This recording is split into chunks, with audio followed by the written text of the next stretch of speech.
আসসালামু আলাইকুম। আশা করি আল্লাহর রহমতে সবাই ভালো আছেন। আমরাও আপনাদের দোয়ায় ভালো আছি। আজকে আমাদের দেশের যে অবস্থা, আমরা আপনারা সবাই নিজেরা দেখতেছেন। আসলে সরকার থাকাকালীন অনেকটাই শান্তি ছিল, কিন্তু জননেত্রী শেখ হাসিনা যখন ইন্ডিয়াতে চলে গেলেন, তার কিছুক্ষণ পর থেকেই শুরু হয়ে গেছে বাংলাদেশে লুটপাট, খুন খারাপি, ফ্যাক্টরি ভাঙচুর, ফ্যাক্টরিতে আগুন, বাসে আগুন, ট্রাকে আগুন, মোটর সাইকেল, ঘর বাড়িতে। আসলে আমরা এরকম কখনো দেখিনি। তবে কি আমি মনে করি আমাদের জননেত্রী শেখ হাসিনা যে উদ্যোগটা নিয়েছেন, অত্যন্ত খুব ভালো উদ্যোগ নিয়েছেন। উনি ইন্ডিয়াতে চলে গেছেন, তাই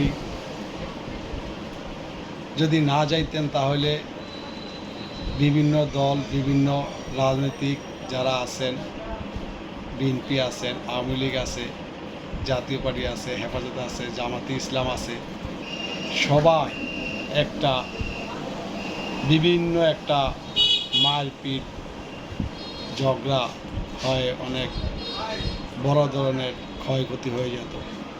তা আল্লাহর রহমত, প্রধানমন্ত্রী যে উদ্দেশ্য নিয়ে ইন্ডিয়া গেছেন, আমি মনে করি অত্যন্ত ভালো হয়েছে।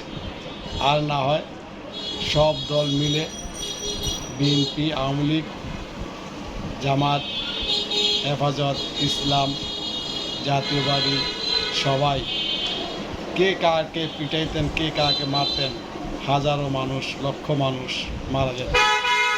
ওই তুলনায় অত্যন্ত ভালো কাজ করিয়াছেন যে উনি দেশের বাইরে চলে গেছেন। আমরা জানি না আপনাদের কীরকম পরিস্থিতি আপনারা দেখছেন, সেটা আপনাদের চোখের সামনে। অনেক ভাই যারা আছেন উত্তেজিত হবেন না, যেগুলা করছেন এগুলো একদম ঠিক করেন না। আমরা গভীর শোক প্রকাশ করছি ছাত্রদের জন্য। আল্লাহ তাদেরকে ব্যস্ত নসিব করুন। আসলে এখন অনেক লোকই আছে শুধু বলে যে এই সরকার ভালো না, ওই সরকার ভালো। ভালো কোন সরকার? তবে কি এখন তো আপনারা দেখতে পাচ্ছেন কী পরিমাণ হাঙ্গামা, কী পরিমাণ ভাঙচুর হয়েছে, সেটা তো আপনারা দেখতে পাচ্ছেন। আমি চোখের সামনে অনেক ফ্যাক্টরিতে যে দেখছি আগুন দিয়েছে।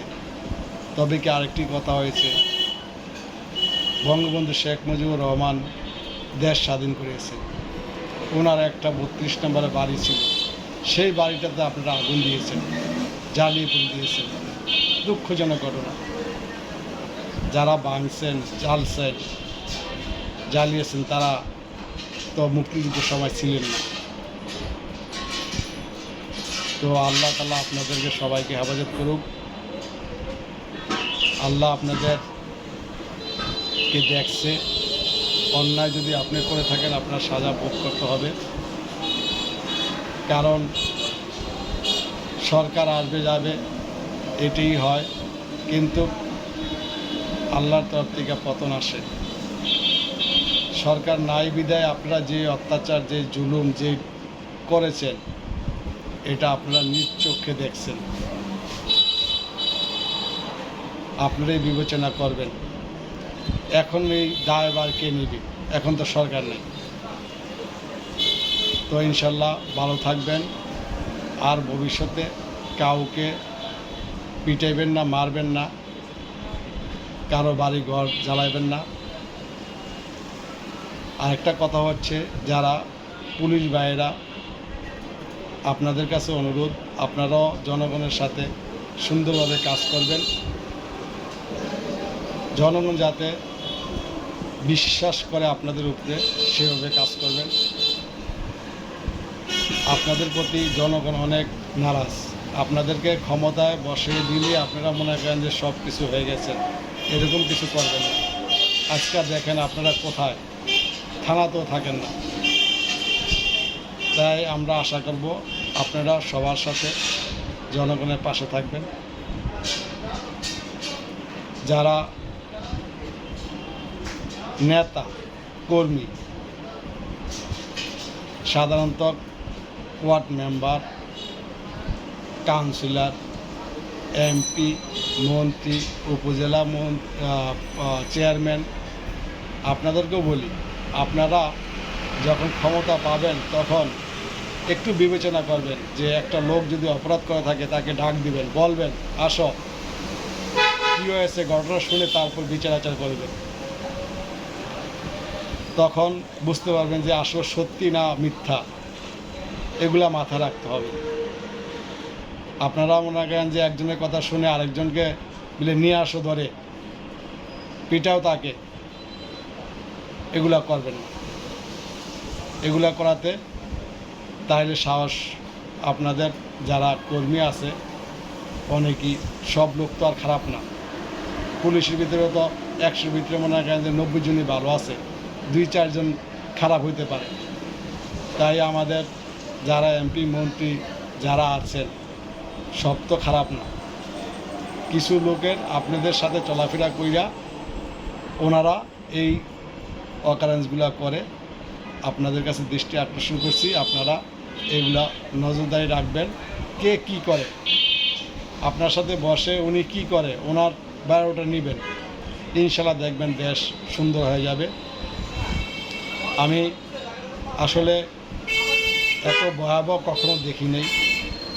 যেই ভয়াবহ দেখেছি এই 4 আগস্টে, শুধু চতুর্দিকে আগুন, লুটপাট, আমার চোখের সামনে দিয়ে মানুষ লুটপাট করে যায়,